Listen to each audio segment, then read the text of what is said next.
నమస్తే, నేను మీ ఈశ్వర్. ఈ 6 న్యూస్ కి స్వాగతం. వార్తల్లోని ముఖ్యాంశాలు. భారత ప్రభుత్వం పాకిస్తాన్ కు సింధు జలాలను ఆపేసింది. సింధు జలాల ఒప్పందాన్ని రద్దు చేసుకుని దిగువకు నీళ్లు వెళ్లకుండా ఆపేసింది.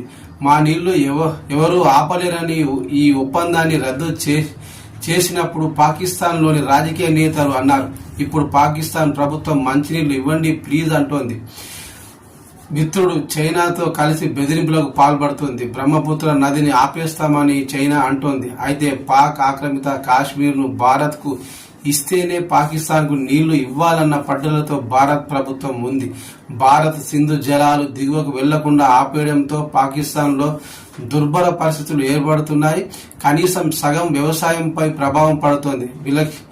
లక్షల ఎకరాల్లో పంటలు ఎండిపోతున్నాయి. ప్రజల నుండి తీవ్ర ఒత్తిడి పెరగడంతో సిగ్గు విడిచి పాకిస్తాన్ భారత్ ను వేడుకుంటుంది. నీరు ఇవ్వండి మహాప్రభు అంటూ.